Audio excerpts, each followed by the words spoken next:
Hello students and I welcome you all on this platform study and crack. और आज हम इस video में बात करने वाले हैं टिहरी रियासत की प्रशासन के बारे में। देखिए दोस्तों, हमने पिछली 3 वीडियो में टिहरी रियासत के जो भी राजा थे, हमारे सुदर्शन शाह से लेकर मानवेंद्र शाह तक, इन सभी के बारे में हमने जाना। इनसे रिलेटेड इम्पॉर्टेंट फैक्ट्स हमने जाने और जाना कि किस तरह 1 अगस्त 1949 को टिहरी रियासत का विलय भारत में हुआ और वो उत्तर प्रदेश का 50वां डिस्ट्रिक्ट बना। ठीक है, अब इस वीडियो के माध्यम से हम ये जानने की कोशिश करेंगे कि टिहरी में प्रशासन यानी कि जो एडमिनिस्ट्रेशन था वो किस टाइप से चलता था, किसके पास क्या पावर्स होती थी, टैक्सेस किस टाइप के लगाए थे, और ओवरऑल एक जायज़ा लेने की कोशिश करेंगे कि कैसे उनका पूरा राजपाट चलता था।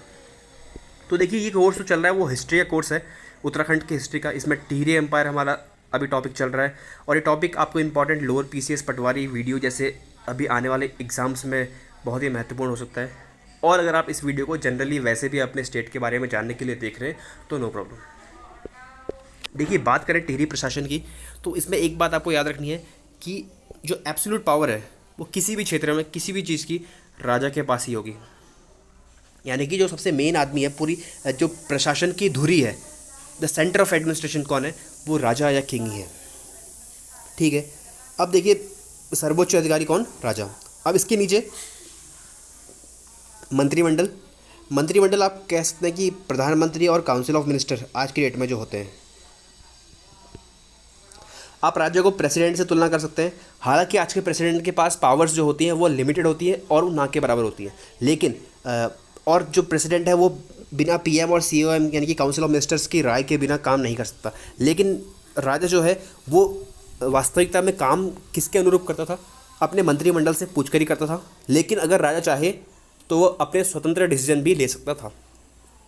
ये बात आपको याद करनी है। ठीक है, अब इसके बाद देखिए यहाँ पर जो और जो पोस्ट थी वो कौन सी थी, दीवान, दफ्तरी, वजीर, फौजदार, नेगी, ऐसे कुछ पोस्ट थी और इनके अपने रिस्पेक्टिव काम थे।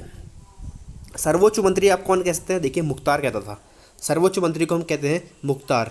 मुख्तार क्या करेगा, देखिए जैसे कि अब कोई राजा है वो कमज़ोर है, दैट मीन्स उसके प्रशासन करने की शक्तियाँ बहुत कम हैं, उसको इतनी समझ नहीं है कि कौन से डिसीजन कब लेने हैं, या उसका नेचर ही बहुत पुअर है। तो क्या होगा कि उस टाइम पे हमारे जो मुख्तार साहब हैं ये सारी पावर्स क्या करते अपने अज्यूम कर लेते थे और राजा को मैनिपुलेट करके ये सारे डिसीजंस अपनी तरीके से दिलवाते थे। देखिए एट द एंड कोई कितना ही पावरफुल आदमी क्यों ना हो, वो क्या करेगा, वो राजा का, किंग का क्या करेगा, वो मतलब उसका विश्वसनीय बनने की कोशिश करेगा और जैसे ही वो बन जाएगा तो सारे डिसीजंस अल्टीमेटली उसी के कहने पर राजा लेगा। लेकिन अल्टीमेट डिसीजन किसका होगा, ये किंग यानी कि राजा का ही होगा। ठीक है, इस बात को याद रखिए। अब देखिए राज्य प्रशासन की इकाइयाँ, अब जैसे आज के टाइम पे हमारा एक इंडिया जो कंट्री है, इंडिया, इसके नीचे स्टेट्स हैं, इसके नीचे डिस्ट्रिक्ट, डिस्ट्रिक्ट के नीचे ब्लॉक या तहसील, इसके नीचे विलेज। ये आज का प्रशासन है। तो ठीक इसी प्रकार से टिहरी एम्पायर में पहले सबसे ऊपर थान, थान के नीचे परगने, परगने के नीचे पट्टियाँ, पट्टियों के नीचे ग्राम, यानी कि सबसे छोटी इकाई ग्राम है। ठीक है, अब एक चीज़ देखिए, जैसे आज के डेट में थान का जो हमारा प्राइम मिनिस्टर सबसे बड़ा होता है, वैसे ही थान का एक हेड होगा, उसे कहते हैं थानेदार या फिर थानेदार। ठीक है, उसके नीचे आएगा परगना, परगने का जो हेड होगा उसे कहेंगे हम सुपरवाइज़र या थोकदार या कमीन। तो ये 3 नाम आपको याद रखने हैं। इसके अलावा परगने का में जो मिलिट्री डिपार्टमेंट होता था यानी कि सैन्य प्रशासन की अध्यक्षता कौन करता था, फौजदार। फौजदार का काम क्या था, टिहरी एम्पायर की सीमाओं की सुरक्षा करना, आंतरिक विलय को रोकना, या कोई भी रिबेल या विद्रोह स्टार्ट होने वाला है उसको दबाना। ठीक है, 2-3 चीज़ें हो गई। इसके साथ साथ एक और पोस्ट थी आपकी गोलदार की। गोलदार का काम क्या होता था, राजधानी की सुरक्षा करना। मीन्स देखिए ये फौजदार है, इसका एरिया इतना है, पूरा रियासत का एरिया है, इसकी सुरक्षा करना किसका काम है, फौजदार का। यहाँ पर मान लीजिए राजधानी है, यहाँ पर राजमहल है, इस इतने एरिया के लिए हमने एक अलग से डिपार्टमेंट बनाया, उसके हेड को कहते हैं गोलदार। ठीक है, इसके बाद देखिए परगने का सुपरवाइज़र और थोकदार कमीन हो गया।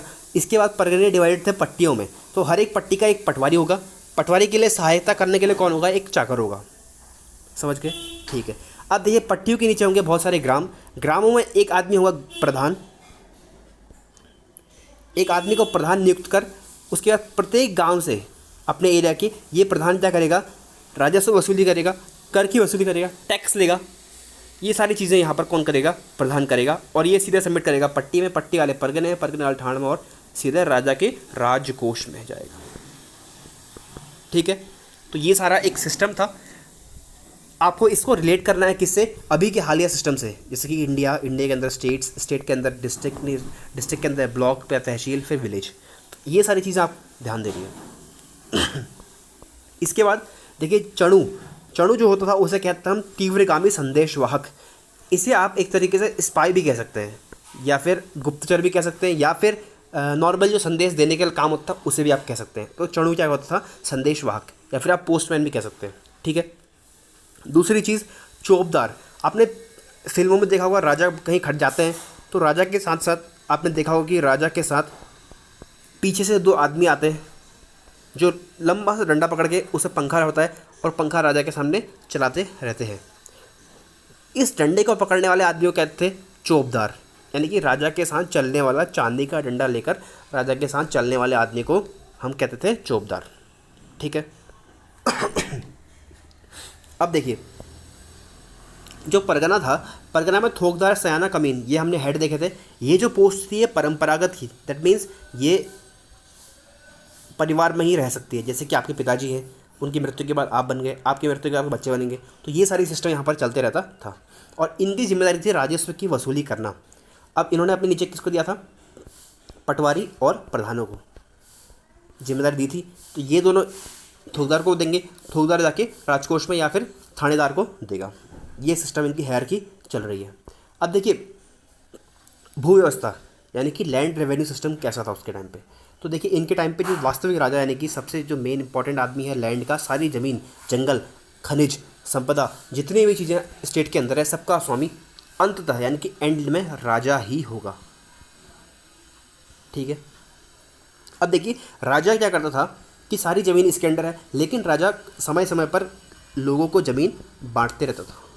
अब किस किस काम के लिए बांटते थे और उनके नाम क्या क्या हैं, ये बहुत इंपॉर्टेंट है। देखिए इसमें है पहला जो है संकल्प या विष्णु प्रीति भूमि, आपको नाम याद रखना है, संकल्प या विष्णु प्रीति भूमि। किस काम के लिए, विद्वान ब्राह्मणों को देते थे। मान लीजिए कोई ब्राह्मण है, उसकी विद्वानता को देखकर, उसके कुशल ज्ञान को देखकर कोई राजा खुश हो गया तो क्या करेगा, इनको ये भूमि दान में दे देगा। अब ये लोग क्या करेंगे, इस भूमि में जो भी अनाज उपजेगा, जो भी रेवेन्यू आएगा, इससे उससे इन विद्वानों का गुजर बसर हो जाएगा।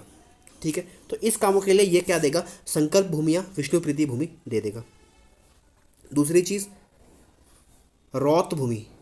रौत भूमि मीन्स कि देखिए कोई साहस व वीरता प्रदर्शन करने वाले सैनिकों को, कोई लड़ाई हुई, मान लो युद्ध हुआ, युद्ध में कोई वीरता किसी ने दिखाई, किसी ने अदम्य साहस का परिचय दिया, तो उससे राजा को खुशी होकर, मान लीजिए आप किसी राज्य में सैनिक हैं और आपने अपने राजा को एक पूरा नया राज्य लूट कर दे दिया या कब्जा करके दे दिया। अब राजा आपसे खुश हुआ और आपको अपने राज्य में से इतनी ज़मीन का टुकड़ा आपको दान में दे दिया इसने। तो अब इसमें जो भी रेवेन्यू आएगा, इसमें जो भी इनकम आएगी, वो सब आपकी। तो इस भूमि को हम कहेंगे रौत भूमि, यानी कि वीरता और साहस के लिए दी जाने वाली भूमि सैनिकों को। ठीक है। तीसरी भूमि देखिए, राज्य में इतने बड़े राज्य है, अब इसमें राजा हर जगह जाकर अपना रेवेन्यू वसूल नहीं करेगा, तो क्या करेगा, अपने ज़मीन को किसको दे देगा, जागीर में दे देगा लोगों को कि भैया देखो यहाँ पर इतना एरिया तुम्हारा है, इसमें तुम्हें फसल उगानी है, जो भी करते हो मुझे इससे इतना सिस्टम, रेवेन्यू सिस्टम, इतना रेवेन्यू मुझे एट द एंड चाहिए। तो ये सारी चीज़ें आपको देखनी है कि किस प्रकार के लिए कौन सी भूमि प्रदान की जा रही है। संकल्प या विष्णु प्रीति भूमि विद्वान ब्राह्मणों को, रौत भूमि साहस व वीरता प्रदान करने वाले सैनिकों को, और जागीर में जो भूमि देते हैं वो राज्य के अधिकारियों को। ठीक है। अब देखिए इन सारी भूमियों में क्या क्या, कौन देगा, कौन इनको, राजा देगा। किसको देगा, जो अपने अपने फील्ड में अच्छे काम कर रहे होंगे। तो देखिए जिस व्यक्ति को इनमें से ज़मीन मिलेगी उसे हम कहेंगे थातवान। इस बात को याद रखना है। राजा भूमि किसको देगा, थातवान को। ठीक है, राजा देगा भूमि थातवान को। अब इसका सिस्टम देखते हैं। देखिए अब देखिए, लेकिन ये ज़मीन जो थातवान देगा, मान लीजिए यहाँ पर आपका एक एग्जांपल से समझते हैं इसको।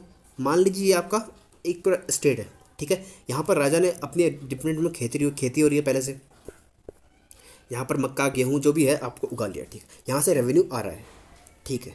अब देखिए क्या हुआ, आपने राजा को क्या किया, कोई विद्वान आया तो विद्वान से क्या कहा कि खुश हो गया विद्वान से राजा, तो राजा ने क्या किया कि भैया इतनी ज़मीन है तुम्हारी, अब ये पूरी ज़मीन आपकी, ठीक है। अब देखिए यहाँ पर इसको ही ज़मीन मिल गई, तो यहाँ पर पहले से कुछ लोग काम कर रहे होंगे, हाँ। तो क्या ये आदमी इनको हटा के ज़मीन लेगा? आंसर है नहीं। ये आदमी जो थातवान है वो इनको अपनी ज़मीन से नहीं हटा सकता, बल्कि इनसे कहेगा कि भैया देखो ये ज़मीन मेरे अंडर आ चुकी है, अब इस ज़मीन से जितना भी रेवेन्यू आएगा आप सब कलेक्ट करके जो पहले आप राजकोष में जमा करते थे वो आप अब मुझे जमा करेंगे। तो ये चीज़ें इसकी फैसिलिटी थी, ठीक है। तो आपको समझना है। अब देखिए अब जो लोग पहले से वहाँ काम कर रहे हैं उस भूमि पर, उन्हें हम कहते हैं, एक मिनट, हाँ, खायकर। थातवान के नीचे खायकर। देखिए थातवान, राजा ने ज़मीन दी किसको? थातवान को। थातवान के नीचे जो ज़मीन में पहले से काम कर रहे थे लोग वो हो गए खायकर। अब देखिए मान लीजिए ये ज़मीन है इतनी, ठीक है। अब इतनी ज़मीन आपने राजा ने आपको दे दी, ये आप बन गए यहाँ के थातवान बन गए। इतनी ज़मीन पर आपने क्या कहा, पहले से जो लोग काम कर रहे थे खायकर यहाँ पर काम कर रहे हैं, इतनी ज़मीन आपने अपने पर्सनल काम के लिए रख दी कि भैया यहाँ पर मैं खुद खेती करूँगा और खुद अपना टाइम पास करूँगा, ठीक है। तो यहाँ पर जो वर्कर काम करेंगे उन्हें हम कहेंगे केणी। तो केणी किसके अंदर आएंगे? थातवान के पर्सनल कामों के लिए, यानी कि थातवान की ज़मीन पर काम करने वाले लोगों को कहेंगे हम केणी। ये बात याद रखिए, ठीक है। दूसरी चीज़ देखिए, खायकर जो है वो थातवान को कर देगा और टाइम टाइम पर अनेक प्रकार की उन्हें भेंट भी देता था, ठीक हो गया।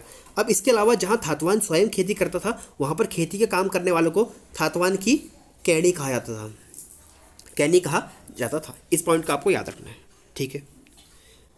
अब देखिए इसके अलावा क्या होता था कि थातवान, मान लीजिए अब ये ज़मीन का टुकड़ा है, इतने में खायकर लोग काम कर रहे हैं, इतनी ज़मीन किसकी है? इतनी ज़मीन होगी थातवान की खुद की। रेवेन्यू सबसे कलेक्ट करेगा, लेकिन काम खुद कितना कर रहा है? इतना। अब उसको लगा क्या, मेरी उम्र हो चली है, अब मेरा मन करने रहा काम करने का, तो उसने ये ज़मीन के टुकड़े कर दिए और यहाँ पर खुद काम करने लग गया। इतनी ज़मीन बच गई, ये किसी और को दे दी, किसमें? लीज़ पर दे दी, और यहाँ पर को वो खेती कर रहा है, थोड़ा अपने लिए बचा रहा है, थोड़ा सा थातवान को पैसा दे रहा है। ऐसे आदमी को क्या कहेंगे हम? ऐसे आदमी को कहेंगे हम सिरतान। सिरतान मीन्स मुंशी भी आप इसको एक तरह से कंसिडर कर सकते हैं, ठीक हो गया। अब और जो ज़मीन होती है सारी, उसका लेखा जोखा कहाँ होगा? आपका सारा लेखा जोखा राज दरबार में, एक राजधानी में, दफ्तरी में सारे भूमि की लेखा जोखा रहेगा। क्यों? क्योंकि एट द एंड ज़मीन तो राजा की ही है, ठीक है। अब एक बार इसको रिविजन करते हैं, अच्छे से समझते हैं इसको। देखिए मान लीजिए सबसे पहले राजा है, सबसे पहले कौन है दोस्तों? सबसे पहले है राजा। राजा का एम्पायर है इतना बड़ा, पूरा उसकी जागीर इतनी बड़ी है राजा की, ठीक है। एक दिन आप गए और आपसे खुश होकर राजा ने आपको इतनी ज़मीन दान में दे दी, तो आप क्या हो गए? इतनी भूमि के आप थातवान बन गए। अब इस ज़मीन पर पहले से कोई काम कर रहे होंगे लोग, तो आप उन लोगों के पास गए और आपने उनसे कहा कि देखो भैया आप मेरे अब क्या बन गए? खायकर हो। यानी कि जो उस भूमि में पहले से काम कर रहे थे वो कौन हुए? खायकर। ये खायकर क्या करेंगे? आपको टैक्स देंगे और आप उस टैक्स का अपना यूज़ करोगे, जो भी करोगे, ठीक है। ये चीज़ हो गई। अब आपने क्या कहा कि भैया देखो इतने में आप लोग काम करो खायकर लोग, और इतने में मैं काम खुद करूँगा। तो यहाँ पर जो वर्कर्स होंगे उनको क्या कहेंगे? कैनी। वर्कर्स हो गए आपके कैनी। दो चीज़ें हो गई, ठीक है। अब आपने क्या करा? आपकी उम्र हो चली और आपने कहा कि इतनी बड़ी ज़मीन में काम नहीं कर पा रहा हूँ, इसके आधी ज़मीन में काम करूँगा। आपने वो आधी ज़मीन क्या कर दी? लीज पे दे दी। किसको? या तो वो होगा मुंशी या फिर सिरतान। ये आपको हायरकी समझनी है। तो सबसे ऊपर कौन आ गया? राजा, थातवान, इसके नीचे खायकर और सिरतान, और नीचे से इनके कैणी, ठीक है। देखिए खायकर का पद जो है वो परमानेंट है, यहाँ पहले से रह रहे हैं, लेकिन सिरतान का पद क्या होगा? जब तक कि वो थायतान के अनुसार काम करेगा, थातवान के अनुसार, तो वो उसको रखेगा, वरना उसको भगा देगा। इतना आपको हायरकी समझनी है, ठीक है। अब देखिए 5 भूबंदोबस्त हमने पढ़े थे उस टाइम पे, जब हम इस पिछली 3 वीडियो में बात की इसकी, तो इसमें 1823, 1860, 1873, 1933 एंड 1924 में ये भूमि बंदोबस्त 5 राजाओं के द्वारा किए गए थे। ये बात को याद रखना है, ठीक है। इसके बाद प्राकृतिक संपत्ति जैसे कि वन, जंगल, खनिज, इन सब में हमारा स्वामित्व किसका होगा? राजा का होगा, ठीक है। आपको ये बात याद रखनी है, ठीक है। अब देखिए अर्थव्यवस्था क्या होती है। अर्थव्यवस्था का जो मेजर यानी कि इकोनॉमी कैसी थी, देखिए आय में सबसे मेजर सोर्स क्या था? भू राजस्व, यानी कि लैंड से लिया गया रेवेन्यू, ठीक है। उसके बाद खानों व वनों से पर ठेकों को दिया गया आय। जैसे कि आपने देखा था कि वो हमारा विल्सन आया था, फेडरिक विल्सन, पहाड़ी विल्सन, तो उसको ठेके में दे दी ज़मीनें, तो उससे कोई रेवेन्यू कलेक्ट होगा, ठीक है। इसके बाद देखिए जो इसके राज्य से होने वाले आयात निर्धारण, इम्पोर्ट एक्सपोर्ट से हमें जो टैक्स मिल रहा है वो टैक्सेस, और जो हमने आर्थिक दंड लगाए, दैट मीन्स अपने जनता पर कोई गलत काम करने के लिए जो हमने ऊपर से उनके ऊपर इम्पोज किया सैंक्शंस, या फिर आपने उन पर इम्पोज किया दंड, तो उस दंड से जो इनकम होगी वो चीज़ें। तो ये 4-5 मेजर सोर्स थे आपके इन सब चीज़ों को करने के, ठीक है। अब इसके बाद क्या होगा कि इसके बाद देखते हैं न्याय व्यवस्था देखते हैं, ठीक है। न्याय व्यवस्था देखेंगे आप, तो न्याय व्यवस्था में क्या होगा? अब यहाँ का देखते हैं कि कैसे इसके यहाँ पे जो विवाद होते हैं या डिस्प्यूट होते हैं वो कैसे सुलझेंगे। देखिए साधारण विवाद क्या होता है? साधारण विवाद में क्या होगा ना, गाँवों में, छोटे छोटे गाँवों में न्याय पंचायतें होंगी। यह हमने देखी थी कि चंद्रवंश में बहुत पहले स्टार्ट हो गई थी, यहाँ भी वही रूल चल रहा है उनके साथ ही। देखिए जो न्याय पंचायत जो होंगे वो छोटे छोटे गाँव में होंगे, जो आज की पंचायत होती है सेम वैसे ही, मीन्स गाँव के कुछ बुजुर्ग लोग बैठेंगे एक चबूतरे में या कहीं पर भी मीटिंग में, वहाँ पर दोनों को बुलाया जाएगा, दोनों अपने अपने पॉइंट्स रखेंगे और उसके बाद वो लोग क्या करेंगे, इनका डिस्प्यूट को निपटारा कर देंगे, ठीक है। अगर कोई विवाद गंभीर हो गया या इनसे सॉल्व नहीं हो रहा है या मानने को तैयार नहीं है लोग, तो फिर वो राजा के पास जाएंगे। ये चीज़ आपको याद रखनी है। इसके बाद 1919 में देखिए नरेंद्र हिंदू लॉ लिखा, किसने लिखा? हरे कृष्ण रतुड़ी जी ने ये लिखा था 1919 में, और नरेंद्र शाह के टाइम पे हाई कोर्ट बन गया 1938 में। अब ये हमने इतनी चीज़ें देख ली किसके बारे में? न्याय व्यवस्था के बारे में। अब इसके बाद बढ़ते हैं आगे, सैन्य व्यवस्था। देखिए सैन्य व्यवस्था में क्या होता था कि प्रारंभ में जो हमारी गणराज्य की सेना थी वो बहुत पहले मतलब विभिन्न पलटनों में डिवाइडेड थी, ठीक है। और उसके बाद क्या हुआ कि हमने हिंदू और मुस्लिमों को, यानी कि दोनों, एक सेक्युलर फौज बनना प्रारंभ कर दिया था, और मुस्लिम्स का एंट्री भी फौज में होने लग गई थी। और देखिए ये मुस्लिम जो थे वो तो बहुत पहले से यहाँ टिहरी राज्य में रहने लग गए थे, ये बात आपको याद रखनी है, ठीक है। वन व्यवस्था बहुत इंपॉर्टेंट, 1885 में टिहरी फॉरेस्ट डिपार्टमेंट की हमने बन गई थी, ये डिपार्टमेंट बन गया था 1885 में, टिहरी फॉरेस्ट डिपार्टमेंट।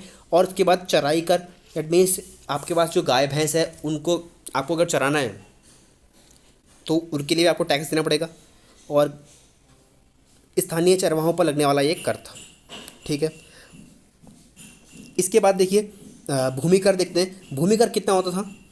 1/8 होगा टोटल, यानी कि अगर आपने 8 किलो गेहूँ उगाया अपनी ज़मीन पे तो आप देंगे 1 किलो, आप 1/8, 1 किलो आप देंगे किसको? राजा के कोष में। उसमें से 7/8 आपका किस में होगा? जो 1 किलो है उसमें से 7/8 आपका होगा किसके रूप में? या तो आप अनाज के रूप में दे सकते हैं, या जो आपने प्रोडक्ट उगाया है उसी के रूप में देंगे, और बचा हुआ 1/8 आप किसके रूप में देंगे? नगदी के रूप में देंगे, नगद के रूप में देंगे, ठीक है। अब देखिए कुछ साहित्य की बात करते हैं, तो साहित्य में यहाँ का जो मेन भाषा थी वो कौन सी थी? गढ़वाली भाषा रहेगी, ठीक है। गढ़राज्य यानी कि टिहरी एम्पायर की राजकीय भाषा क्या थी? तो गढ़वाली थी। सबसे बड़ा इसमें दार्शनिक या चित्रकार कौन हुआ? ये हुआ मोलाराम। मोलाराम ने क्या लिखा? सुदर्शन दर्शन लिखा इन्होंने। इसके बाद हरे कृष्ण रतुड़ी जी, इन्होंने लिखा गढ़वाल का इतिहास। हरिदत्त शर्मा, इन्होंने लिखा षड ऋतु वर्णन या वैध मनोत्सव। इसके बाद आपको ये देखिए सिंपल इनको याद करना है, सिर्फ मैं आपको रिसाइट करके देता हूँ।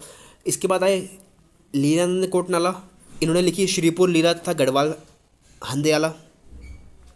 इसके बाद आए मियाँ प्रेम सिंह, इन्होंने लिखी गुलदस्त तवारीख कोह टिहरी गढ़वाल। इसके बाद हरिदत्त शास्त्री जी, इन्होंने लिखी गढ़वाल भूगोल। आलम सिंह राणा जी ने लिखी ब्रिटिश गढ़वाल का भूगोल। रूप मोहन सकलानी जी ने लिखी गढ़वीर महाकाव्य। इसमें उन्होंने जो फेमस कैरेक्टर है हमारे गढ़वाल में लोधी रिखोला का वर्णन किया। इसके बाद भवानी दत्त जी ने लिखी 1911 में नव विजय नाटक। इसके बाद तोला कृष्ण गेंटोला जी ने लिखी प्रेमी पत्रिका। पवाड़ों की रचना देखिए इस टाइम पे फेमस जीतू बगवाल, गढ़वाल, गढ़ सुमियाल, मालू रजुला, भानु मोपेला, जगदेव पवार और ऐसे ही कुछ नाम आपको यहाँ पर दिख रहे हैं। तो ये सारी चीज़ें प्रमुख थी। तो हमने इस वीडियो में जाना कि कैसे टिहरी प्रशासन में जो एडमिनिस्ट्रेशन था वो कैसे काम करता था।